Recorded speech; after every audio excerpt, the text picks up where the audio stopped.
మంత్రులేందబ్బా ఇల్లు మంత్రుల ఇల్లు బ్రోకర్ గాని వీళ్ళంతా గిల్లు మంత్రులు ఎక్కడిది పోయి దందాలు చిల్లర దందాలు చేసిన వాళ్ళు ఓ 25-30 ఏళ్ల కింద కోమటిరెడ్డి వెంకరెడ్డి బ్యాక్గ్రౌండ్ ఏంది ఆయన కాంట్రాక్టులు చేసి దొంగ బిల్లులు పెట్టి దొంగ సొమ్ముతోని పైసలు సంపాదించుకొని కూర్చొని గుండాలను మెయింటైన్ చేసుకుంటా ఇటువంటి వాళ్ళని చదువుకొని పీజీలు చేసినటువంటి వాళ్ళకి నౌకరిచ్చే సాత కాదు వీళ్ళకి. ఆయన కొత్త మంత్రి ఏం కాలే, గత ప్రభుత్వంలో కూడా అయింది కదా, రాజశేఖర రెడ్డి ప్రభుత్వంలో కూడా అయింది కదా. ఆయన వీళ్ళకి నౌకర్లు ఇచ్చే శాత కాదు. భర్త కూడా యాదగిరి కూడా డిగ్రీ చదివిండు, పీజీలు చదివిన వాళ్ళకు నౌకర్లు ఇచ్చే శాత కాదు.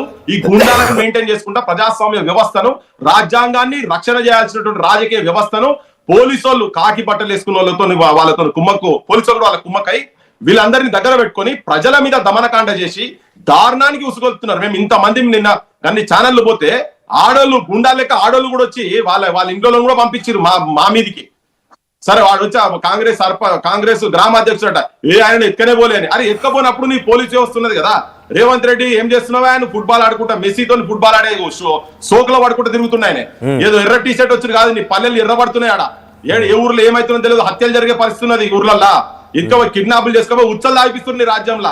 ఏం చేస్తున్నావు, కోట్ల రూపాయలు ఇచ్చి మసీన్ తీసుకొచ్చేట ఫుట్బాల్ ఆడతాడు ఈయన ఫుట్బాల్. నీ ఇంటెలిజెన్స్ వ్యవస్థ ఏం చేస్తుంది, ఎంక్వైరీ చేయాలి కదా. ఎక్కడ ఉండే నీకు మొత్తం ఎక్కడ దేశం మీద ఎక్కడ పోయినా కానీ కెమెరాలు ఉంటాయి, అన్ని ఉంటాయి కదా. మన నార్కట్పల్లికి వెళ్ళి హైదరాబాద్కి వెళ్ళి ఒకసారి ఆ జిల్లా నుంచి తెలంగాణ ఉద్యమకారుడు అదే జిల్లాకు సంబంధించిన వ్యక్తి చెరుకు సుధాకర్ గారు ఉన్నారు, ఆయనతో మాట్లాడదాం. సుధాకర్ గారు, ఏంటి వ్యవస్థ నల్గొండ జిల్లాలో ఇది పరిస్థితి? అంటే నిన్న ఈ సంఘటన తర్వాత ఇంత పెద్ద ఎత్తున చర్చ జరిగినా కూడా అక్కడ జిల్లా మంత్రిగానో లేకుంటే ఇన్ఛార్జ్ మంత్రిగానో లేకపోతే ముఖ్యమంత్రిగానో లేకుంటే పోలీస్ వ్యవస్థ పరంగానో ఎక్కడ కూడా మేము స్ట్రిక్ట్ యాక్షన్ తీసుకుంటా, నిజంగా అటువంటి సిచ్యువేషన్ వస్తే ఆ వ్యక్తిని అరెస్ట్ చేస్తామనో లేకపోతే అక్కడ ఇటువంటి సిచ్యువేషన్ ఉంది కాబట్టి ఎన్నికల నియమావళిని కొంత ఉల్లంఘించారనో లేకపోతే ఇబ్బంది గురి చేస్తారని చెప్పి ఎన్నికలను ఆపేస్తామనో ఎటువంటి ప్రకటన లేదు, జీరో. సో మీరు అదే జిల్లాకు సంబంధించిన వ్యక్తిగా ఏం చెప్తారు? ఒక్కసారి అన్మ్యూట్ చేయరా, మ్యూట్లో ఉంది, మీరు మ్యూట్లో ఉంది, రైట్ మాట్లాడండి. సోదరులు, పృథ్వీ ప్రజాస్వామిక ప్రభుత్వము ప్రజాప్రభుత్వ పాలనలో భర్తకు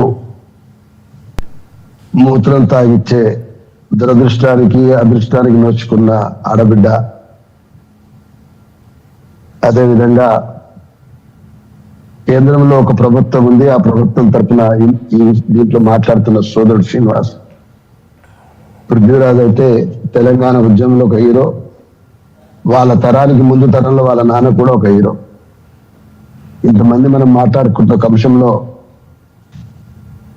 నేను నిన్ననే ప్రెస్ క్లబ్ లో మాట్లాడేప్పుడు చెప్పున్న ఇదే మాట రాజారాంతో మాట్లాడేటప్పుడు, మొద్దు సీను బావ కళ్ళల్లో ఆనందం చూసినట్టుగా కోమటిరెడ్డి వెంకటరెడ్డి కళ్ళల్లో ఆనందం చూడడానికి సందీప్ రెడ్డి అంటోడు బోల వెంకటరెడ్డి చేసిన అరాచకం ఏదైతుందో నాకు కొత్తది కాదు, ఇది మీ అందరికీ బయట తెలుస్తుంది. కానీ వెంకటరెడ్డి ఆడియో మాత్రమే విన్నారు మీరు.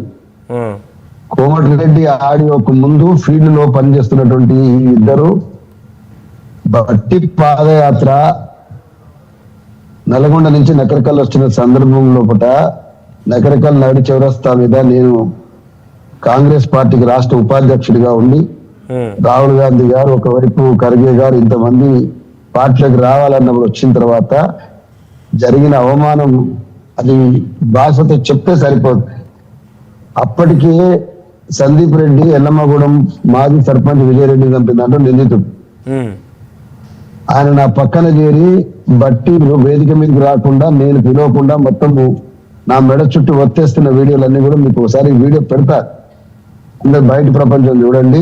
అంటే కోమటిరెడ్డి డైరెక్షన్ లోనే బట్టిని వేదిక మీదకి రాకుండా మీ మెడపై కొంత ఇబ్బంది గురి చేసిండు, అంతేనా? కొంచెం ఇబ్బంది కర్మ. మీకు ఒక వీడియోస్ పంపిస్తాం మీ అందరికి మధ్యలో 3 రోజులు చూస్తాం. ఎందుకంటే ఇట్లాంటి పెద్ద మనకు ఆలోచన ఉండదు కాబట్టి దాచిపెట్టుకోలేదు. కానీ చాలా అపురూపమైన వీడియో.